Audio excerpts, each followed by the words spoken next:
ជំរាបសួរអ្នកទាំងអស់គ្នាតស្វាគមន៍មកសារជាថ្មីនៃការសម្រាយរឿងLove Start by Parenting ទាំងអស់គ្នាហើយនេះខ្ញុំសម្រាយភាគ4ជាមួយនឹងភាគ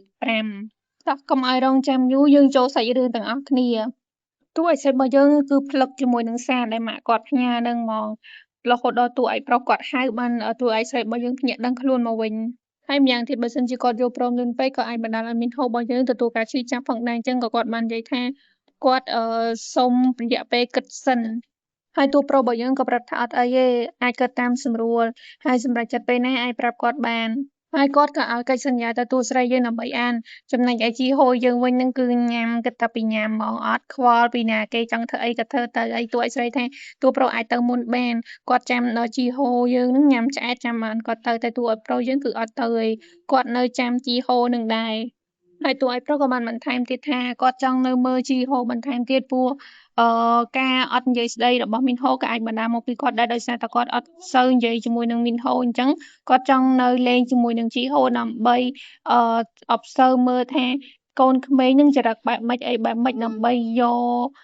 កម្មវិធីនឹងឬក៏របៀបលេងរបស់ជីហូនឹងទៅនិយាយលេងជាមួយនឹងមីនហូរបស់យើងដែរតួឯកប្រុសនិងតួឯកស្រីយើងនិយាយគ្នាមិនទាន់បានផងជីហូរបស់យើងគឺគេបែងចែកនំជាឲ្យម៉ាក់គេមកចំណែកហើយតួឯកប្រុសយើងមកចំណែកហើយក៏យកនំនឹងទៅបញ្ចុកតួឯកប្រុសតួឯកស្រីរបស់យើងគឺភ័យហ្មងខ្លាចតួឯកប្រុសយើងក៏អត់ញ៉ាំប៉ុន្តែមានណាជីហូគេថាពូសាក់ញ៉ាំមកទៅហើយតួឯកប្រុសយើងក៏អរគុណជីហូហើយក៏ញ៉ាំនំនឹងតួឯកស្រីរបស់យើងឃើញបែបហ្នឹងគាត់ដឹងថាជីហូគឺគាត់នៅជាមួយនឹងតួឯកប្រុសរបស់យើងគឺអត់មានភាពភ័យខ្លាចទេអញ្ចឹងក៏គាត់ក៏សម្រេចចិត្តឲ្យតួឯកប្រុសហ្នឹងគឺនៅចាំជាមួយគ្នារហូតដល់ជីហូរបស់យើងញ៉ាំនំនឹងរួច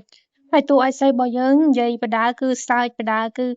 បញ្ចេញអារម្មណ៍ដែលគួរឲ្យស្រឡាញ់នឹងចេញមកហ្មងឡើងភេងហ្មងធ្វើឲ្យតួប្រុសរបស់យើងនឹងគឺអៀនហ្មងឡើងតែគាត់មានអារម្មណ៍ថាមានអារម្មណ៍សប្បាយពេលនៅមួយតួឯកស្រីមានអារម្មណ៍ថា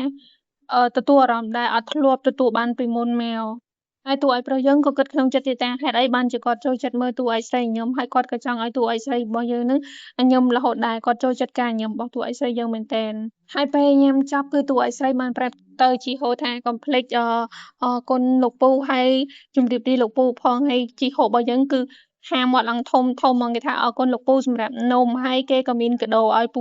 ពូគេដែរគឺគេឲ្យស្ករគ្រាប់ហើយតួប្រុសរបស់យើងមានអារម្មណ៍ថាគាត់អត់នៅជាមួយគ្រួសារដែលអត់ទទួលបានក្តីស្រឡាញ់ដល់ពេលឃើញអញ្ចឹងគឺគាត់មានអារម្មណ៍ថាសប្បាយជាមួយនឹងជីហូយើងមែនទែនបានជាឲ្យស្ករគ្រាប់មកគាត់ហើយជីហូយើងបានឆ្លើយថាដោយសារតាពូនឹងគឺទិញ Apple Pie ឲ្យគេអញ្ចឹងគេមានកាដូតបសងគុណដល់ពូគេវិញអញ្ចឹងគេក៏លាពូគេទៅវិញ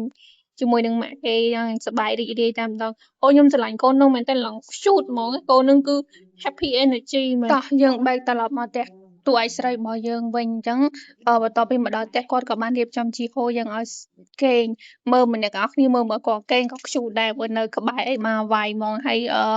គាត់ដាក់ជីហូឲ្យគេងស្រាប់តែឮសំឡេងទូរស័ព្ទរោហើយតួឯកស្រីយើងក៏បានគិតថាតើនរណាខលមកស្មាននឹងពេលទៅដល់គឺម៉ាក់ចង់របស់គាត់ខលមកអ្នកទាំងអស់គ្នាដឹងហើយគឺខលមកគ្មានរឿងស្អីទេគឺរឿងលុយនឹងហ្មងទាលុយតួឯកស្រីតែតួឯកស្រីយើងប្រាប់ថាគាត់គ្មានលុយទេហើយគាត់ក៏ត្រូវការលុយដែរព្រោះដោយសារតែជីហូចូលរៀនអញ្ចឹងត្រូវការផ្គត់ផ្គង់សម្ភារៈជីហូការរស់នៅប្រចាំថ្ងៃអញ្ចឹងតួឯកស្រីយើងក៏សម្រេចចិត្តថាទាលុយពីម៉ាក់របស់គាត់វិញហើយការនិយាយបែបហ្នឹងវាជាជំរើសមួយដើម្បីឲ្យយាយរបស់ជីហូហ្នឹងគឺឈប់ខលមកដើម្បីសុំលុយរបស់តួឯកស្រីយើងទៀតអញ្ចឹងមានថាបើសិនជាតួឯកស្រីអត់លុយសុំលុយពីគាត់វិញអញ្ចឹងគាត់នឹងឈប់ខលមករំខានតួឯកស្រីពីរឿងលុយនឹងទៀតហើយតួឯកស្រីរបស់យើងក៏បានបន្ថែមទៀតថាបើសិនជាអត់មានលុយទេឈប់ខលមករំខានគាត់ទៀតនិយាយបែបហ្នឹងហើយគាត់ក៏បានបិទទូរស័ព្ទចុះបន្ទាប់ពីបិទទូរស័ព្ទចុះតួឯកស្រីរបស់យើងក៏បានកន្លែងទៅមើលជុំវិញផ្ទះនេះគឺជាផ្ទះដែលគាត់រស់នៅជាមួយនឹងប៉ារបស់គាត់ពេលដែលរៀបការជាមួយនឹងម៉ាក់ចុងជាមួយនឹងបងស្រីហើយចាប់តាំងពីជីហូកើតមកគឺម្ដាយចុងជាមួយនឹងបងស្រីចុងរបស់គាត់នឹងគឺមិនដែលមកចូលផ្ទះនឹងម្ដងទៀតទេហើយក៏អត់ដែលមើលថែជីហូដែរហើយណាមួយទៀតគាត់ក៏នឹកឃើញថាជីហូតែងតែនិយាយថាមិត្តភក្តិរបស់គាត់គឺមានពេលវិស្មកម្មម្ដងគឺទៅដើរលេងនៅហាវ៉ៃទៅដើរលេងនៅសមុទ្រគាត់ក៏ចង់ឲ្យជីហូបានទៅដើរលេងដូចក្មេងៗដទៃទៀតដែរប៉ុន្តែដោយសារតែខ្វះខាតអញ្ចឹងគាត់អត់ដែលបាននាំជីហូទៅដើរលេងទេណាមួយទីទៀតជីហូជិតចូលសាលាបឋមសិក្សាអញ្ចឹងការចំណាយក៏កាន់តែច្រើនឡើងដូច្នេះហើយគាត់ក៏សម្រេចចិត្តយល់ព្រមសំណើរបស់ពូមីនហូ គាត់នឹងធ្វើជាគ្រូបង្រៀននៅផ្ទះរបស់មីនហូដែលជាផ្ទះរបស់តួឯកប្រុសរបស់យើងមូលហេតុដែលតួឯកស្រីយើងសម្រេចចិត្តយកព្រមធ្វើការជាមួយតួឯកប្រុសដោយសារតែមើលទៅតួឯកប្រុសគឺជាមនុស្សដែលល្អអាចទុកចិត្តបានហើយគាត់ក៏អាណិតមីនហូរបស់យើងដែលគាត់អត់ហ៊ាននិយាយមួយអ្នកគេក្រៅពីតួឯកស្រីជាមួយនឹងជីហូហើយមួយទៀតពេលដែលគាត់ធ្វើការជាមួយនឹងតួឯកប្រុសគាត់ទទួលបានប្រាក់បៀវត្សច្រើនអញ្ចឹងគាត់អាចនាំជីហូដើរលេងទិញរបស់ឆ្ងាញ់ៗឲ្យជីហូមានលុយគ្រប់គ្រាន់ដើម្បីផ្គត់ផ្គង់ការសិក្សារបស់ជីហូរបស់យើងអញ្ចឹងដើម្បីជីហូតួឯកស្រីគឺព្រមធ្វើគ្រប់យ៉ាងដើម្បីជីហូយើងមានក្តីសុខតែម្ដងព្រោះតួឯកស្រីយើងគិតថាដោយសារតែមានជីហូហើយបានជីវិតគាត់រស់នៅដោយស្រស់បំព្រងដល់សប្តាហ៍បើសិនជាអត់មានជីហូទេគាត់គិតថាគាត់មិនអាចរស់នៅដោយស្នាមញញឹមដូចសប្តាហ៍ថ្ងៃនឹងដែរបន្ទាប់ពីគិតក្នុងចិត្តហើយតួឯកប្រុសរបស់យើងតួឯកស្រីរបស់យើងច្រឡំតួឯកប្រុសក៏បានលើកទូរស័ព្ទហ្នឹងគឺតាក់ទងទៅរកតួឯកប្រុសរបស់យើងមកដើម្បីចរចាជាមួយនឹងកិច្ចសន្យាហ្នឹងបន្ទាប់ពីប្រាប់តួឯកប្រុសហើយគឺតួឯកស្រីរបស់យើងគឺរៀបចំទៅនៅផ្ទះរបស់តួឯកប្រុសតែម្ដងអញ្ចឹងដល់ថ្ងៃទៅនៅហើយគឺឃើញផ្ទះគេធំមែនតែនទៅដល់ហើយអាភ្ញាក់ផ្អើលនឹងផ្ទះគេធំហើយសំខាន់ភ្ញាក់ផ្អើលនឹងតួឯកប្រុសគេទៀតហ្មងឃើញតួឯកប្រុសគេឡើងសង្ហាតួឯកស្រីរៀងគឺភាំងនៅនឹងហ្មងលងស្នេហ៍តួឯកប្រុសម្ដងទៀតធ្លាក់ក្នុងលងគេរហូតហ្មងតួឯកស្រីយើងតួឯកប្រុសរបស់យើងក៏បានសួស្ដីទៅកាន់តួឯកស្រីហើយតួឯកស្រីរបស់យើងគឺសួស្ដីទៅវិញហើយតួឯកស្រីប្រាប់ថាមិនបាច់មកចាំទទួលគាត់ក៏បានដែរប៉ុន្តែជីហូនឹងគឺលឿនជាងម៉ាក់គេទៀតគឺរត់ទៅអោបតួឯកប្រុសយើងតែម្ដងបន្ទាប់ពីអោបហើយគឺគេនិយាយឡើងលឺហ្មងថាគេនឹកពូដោយសារតែពូហ្នឹងទិញនំឲ្យគេញ៉ាំអញ្ចឹងគេចូលចិត្តពូមែនតែនហើយតួឯកស្រីរបស់យើងបានហៅមកវិញជីហូយើងគឺអត់ស្ដាប់ទេគឺ happy ភាលពឹសដូចស្វាហ្មងហើយគេក៏សួរថាតើពូហ្នឹងនាំគេទៅណាអញ្ចឹងពូគេថាគេនាំទៅជួបមីនហូ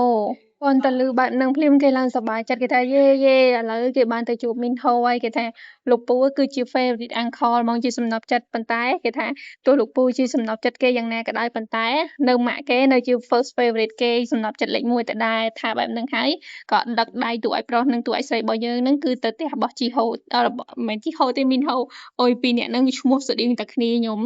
ចាពេលមកដល់មុខផ្ទះគេនឹងគឺភាំងតែម្ដងគឺធំយកតែមែនទែនហើយជីហូរបស់យើងនឹងក៏បានឆ្លើយថាម៉ាក់ផ្ទះនេះពិតជាធំមែនមើលទៅដូចជាប្រាសាទអញ្ចឹងហើយម៉ាក់គេក៏ឆ្លើយថាពិតជាអញ្ចឹងមែនប៉ុន្តែគាត់ប្រាប់ថាពេលដែលចូលទៅដល់ក្នុងផ្ទះកុំភ្លេចជម្រាបសួរលោកយាយលោកតាធ្វើជាក្មេងត្រឹមត្រូវអត់មានជាក្មេងល្ពឹសទៀតទេពេលគេឮម៉ាក់គេថាអញ្ចឹងហើយគេថាកុំភ័យម៉ាក់គេជាក្មេងល្អគ្រប់10ហ្មងគាត់ទៅចូលទៅដល់ផ្ទះហ្នឹងភ្លាមគឺជីហូរបស់យើងគឺគោរព90ដឺក្រេដូចម៉ាក់គេជួបម៉ាក់យាយមីនហូដំបូងអញ្ចឹងគឺគេធ្វើឡើងខ្ជូតហ្មងឡើង baby គួរឲ្យចាប់ខ្ញិចហ្មងណាហើយតាយាយរបស់មីនហូក៏បានសួរថាតើជីហូនឹងជាមិត្តភក្តិរបស់មីនហូឬក៏អត់អញ្ចឹង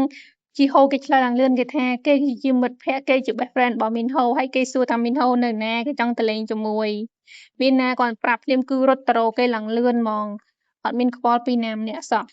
ផ្លេចពាក្យសម្ដីម៉ាក់ថាជាក្មេងល្អមានក្មេងល្អណាស្វាចូលរូបក៏ដែរគេទៅដល់គេបបួលជីហូរបស់យើងបបួលមីនហូរបស់យើងទៅបៀ Castle ដល់ពេលរត់ទៅបាត់មានអាសល់ទៅតួឯកប្រុសនិងតួឯកស្រីនៅគាំងជាមួយនឹងម៉ាក់យាយនិងតារបស់មីនហូនឹងហ្មងបន្ទាប់ពីអ្នកនឹងទៅបាត់ម៉ាក់របស់តួឯកប្រុសយើងក៏បាននិយាយថាដោយសារតែតួឯកស្រីរបស់យើងគឺមករស់នៅផ្ទះហើយធ្វើជាគ្រូបង្រៀនមីនហូអញ្ចឹងឈប់ហៅគាត់ chairman ទៀតទៅអញ្ចឹងហៅគាត់ជា grandma របស់មីនហូថាលោកយាយមីនហូក៏បានដែរហើយលោកតានឹងក៏និយាយដែរគ្រាន់តែតាគេនិយាយភ្លាមតួឯកស្រីយើងឡើងភាំងហ្មងបន្ថែមពីលើហ្នឹងលោកយាយមីនហូជាមួយនឹងតារបស់មីនហូក៏បានបន្ថែមទៀតថាតួឯកស្រីរបស់យើងគឺត្រូវរស់នៅផ្ទះជាមួយនឹងមីនហូហើយតួឯកប្រុសអញ្ចឹងការស្លៀកពាក់ការហូបចុកគឺស្ថិតនៅក្រោមការគ្រប់គ្រងរបស់គាត់សូម្បីតែទៅណាក៏ស្ថិតនៅក្នុងការគ្រប់គ្រងរបស់គាត់ដែរទៅណាមកណាគឺប្រាប់គាត់ជាមុនហើយគាត់ជាអ្នកជូនទៅអីទៀតអញ្ចឹងតួឯកស្រីរបស់យើងគាត់ទៅលើកបែបហ្នឹងឡើងគឺខ្លាចតែម្ដងតែស្របពេលជាមួយនឹងដែរតួឯកប្រុសយើងក៏បានលូកមាត់ជួយគឺគាត់បានប្រាប់ទៅកាន់ម៉ាក់គាត់វិញថាតាក់ទងជាមួយនឹងបញ្ហាទាំងអស់ហ្នឹងគាត់ជាអ្នកចាត់ចែងម៉ាក់គាត់មិនខ្វល់មិនលុកដៃទេគឺគាត់អ្នកចាត់ចែងទាំងអស់ប៉ុន្តែម៉ាក់តួឯកប្រុសអត់ព្រមទេគាត់គិតថាគាត់តែរឿងបែបហ្នឹងតួឯកប្រុសយើងមិនខ្វល់ទេប៉ុន្តែតួឯកប្រុសយើងក៏ទៅចេះដែរគឺម៉ាក់កូនគេហ្នឹងគឺដូចគ្នាហ្មងរឹងដូចគ្នាហ្មងគេថារឿងហ្នឹងគេអ្នកសម្រេចចិត្តខ្លួនឯងពួកគេជាអ្នកយកតួឯកស្រីមកអញ្ចឹងគេជាអ្នកសម្រេចចិត្តមិនមែនជាម៉ាក់របស់គេអ្នកសម្រេចចិត្តទេហើយតួឯកស្រីយើង ក៏ខំប្រឹងកែស្ថានភាពឡើងវិញដើម្បីកុំឲ្យម៉ាក់កូនឆ្លោះគ្នាគាត់ក៏បាននិយាយថាអរគុណលោកស្រីអីដែលបានរៀបចំទាំងខោអាវទាំងអីឲ្យគាត់នឹងព្យាយាមរៀនពីលោកស្រី Director ហ្នឹងឡើងវិញដើម្បីឲ្យក្លាយទៅជាមនុស្សល្អម្នាក់ហើយនឹងជា the best teacher សម្រាប់ Minho របស់យើងឮបែបហ្នឹងហើយទាំង Grandma ទាំង Grandpa ជាមួយនឹងតួប្រុសឡើងផាមកគិតថាតួឯកស្រីរបស់យើងបែរជានិយាយបែបហ្នឹងវិញពួកគិតថាតួឯកស្រីរបស់យើងពិតជាភ័យហើយរត់ឲ្យតាមមានណាតួឯកស្រីយើងស្របតាមឡើងលឿនហ្មងថាគាត់នឹងរៀនពីម៉ាក់យាយរបស់ជីហូរបស់យើងហើយថែមទាំងបន្ថែមទៀតថាគាត់នឹងព្យាយាមធ្វើឲ្យល្អបំផុតមិនឲ្យម៉ាក់យាយមីនហូហ្នឹងគឺអស់សង្ឃឹមទេបន្ទាប់ពីនិយាយហើយតួឯកប្រុសរបស់យើងក៏បាននាំតួឯកស្រីយើងទៅមើលបន្ទប់របស់តួឯកស្រីហើយជាមួយនឹងបន្ទប់របស់ជីហូរបស់យើងគឺមាន dinosaur មានអីប្រងព្រាតហ្មងហើយតួឯកប្រុសរបស់យើងសន្យាថានឹងច្នៃបន្ទប់ជីហូហ្នឹងគឺដូចជាផ្ទះដែលជីហូធ្លាប់រស់នៅមានណា dinosaur លង្កាចចេញសម្បកខ្មៅព្រាកហ្មងតួឯកស្រីយើងក៏ហ៊ានមាត់ដែរហើយបន្តមកទៀតគាត់ក៏បាននាំតួឯកស្រីរបស់យើងទៅបន្ទប់របស់តួឯកស្រីវិញម្ដងហើយបន្ទប់តួឯកស្រីហ្នឹងគេមានតុក្កតាកញ្ចក់មួយហើយតួឯកស្រីរបស់យើងគ្រាន់តែឃើញហ្នឹងសួរថាចុំហេតុអីមានតុក្កតានៅនឹងប៉ុន្តែតួឯកស្រីរបស់យើងក៏សប្បាយចិត្តដែរពួកគាត់តាំងពីតូចដល់ធំគាត់អត់ដែលមានបន្ទប់ជារបស់តខ្លួនទេហើយគាត់សួរទៀតថាហេតុអីបានជាមានតុក្កតាកញ្ចក់នៅនឹងហើយតួឯកស្រីរបស់យើងក៏ចាប់ផ្ដើមគិតដល់ពេលដែលជួបគ្នាដំបូងគឺ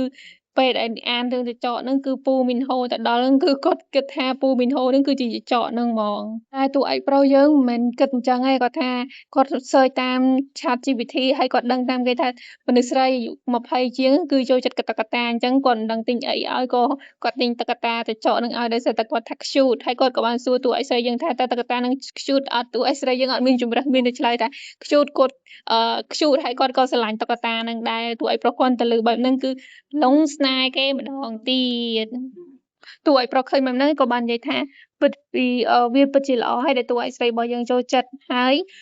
ចាប់ពីអាទិត្យក្រោយទៅពួកយើងនឹង share space ទាំងអស់ហ្នឹងជាមួយគ្នាតួឯកស្រីគាត់ទៅលើបែបហ្នឹងគាំងហ្មង